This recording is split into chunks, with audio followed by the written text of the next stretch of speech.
Hi everyone and welcome back to Crochet Rocks. This is part 3 of my baby blanket crochet along, and part 3 is to do with the joining of the squares. So I've had a little play with them and discovered what one would be better. And at first I tried using this colour pink, and I crocheted them together. Wasn't keen on that. I tried the zip join and I didn't like that either. So then I tried using just the border colour, and that worked out a lot better. So I have two samples to show you. Now this is if I crocheted them together and made the ridge, which does look nice. I don't mind that at all. But when it comes to this design, it's quite fussy as a design, so I prefer to have a nice kind of sewn edge.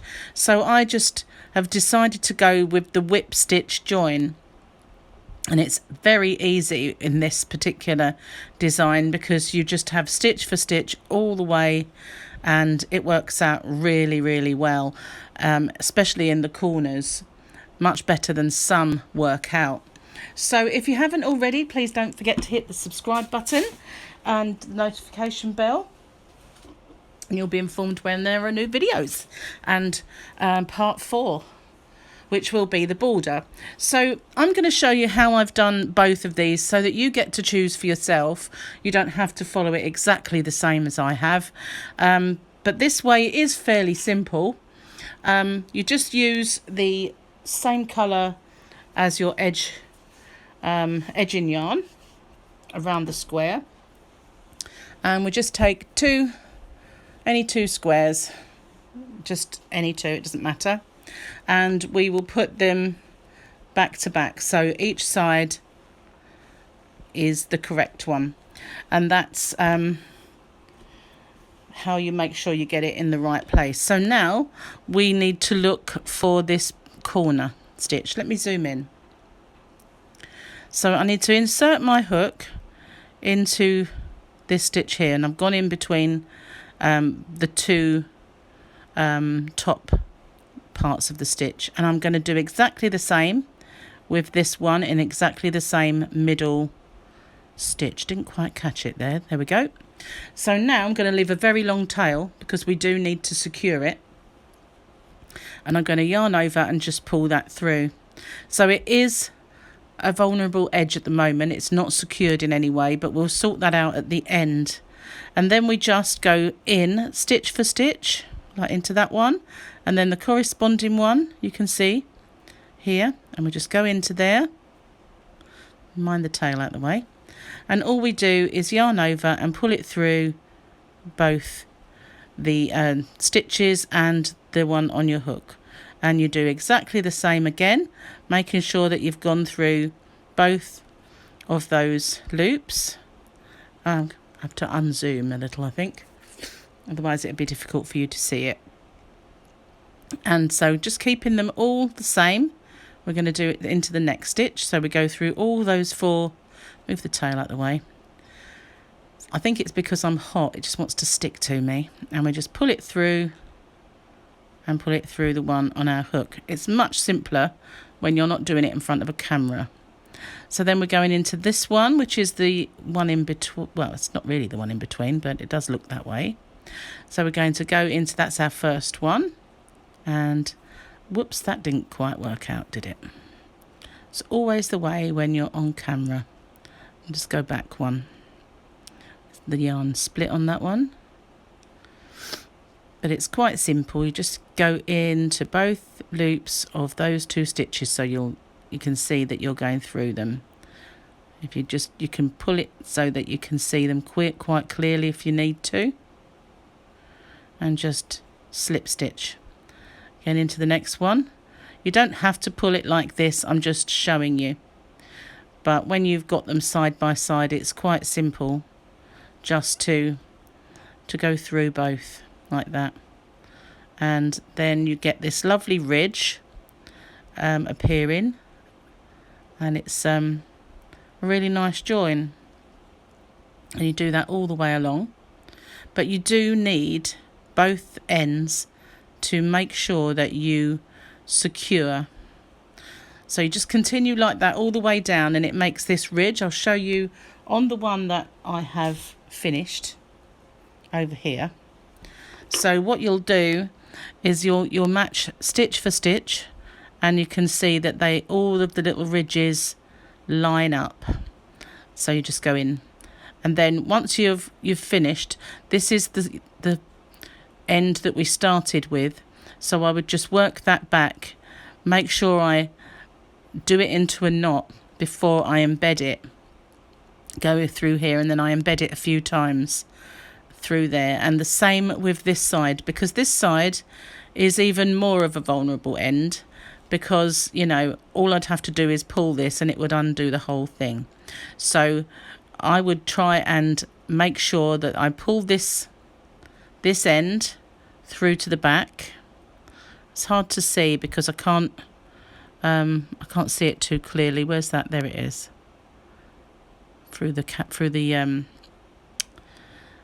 There we are. So I'd pull that through to that side, and then I would pull this. This is just me personally. I would pull this through. So I would try not to go off. And what I would do here is just I'd get this and I would pull it through like this. So it's not at the back.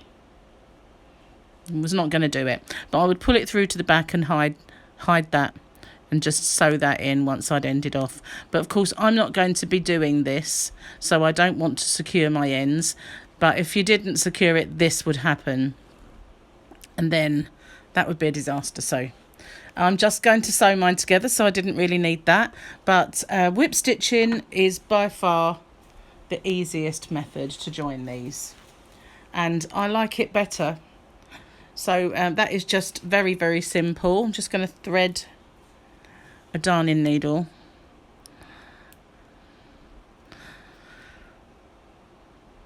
There are lots of joining methods. I have tutorials for them already if you wanted to go and have a look at them. But I've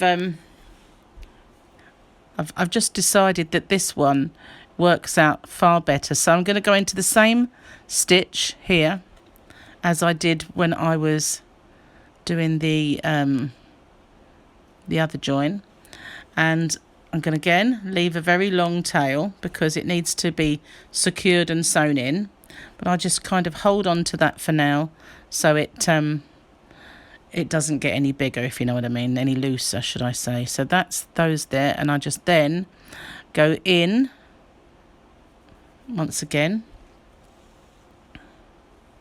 just to make sure that that's snug and secure, and then all I'm going to do is whip stitch it down. Well, I don't think it's whip stitch, I think it's called whip stitch, but you keep them identical so that you will keep stitch for stitch either side, so that these will meet up like this. But you just continue down, keep going down. It's I think I might be in that one already. It's very difficult to see when you've got a camera in between you. So much simpler when you're doing it for real.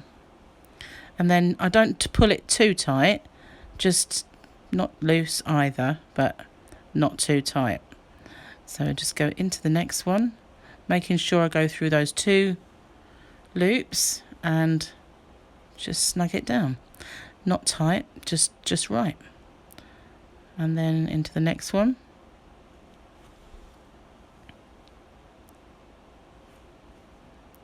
And keep going all the way.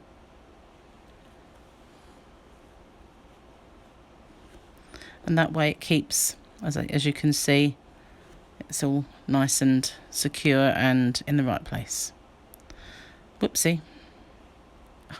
Again, went in the wrong one. So that's whip stitching it, and that's all I'm going to do is, and when I'll show you on the one I've finished,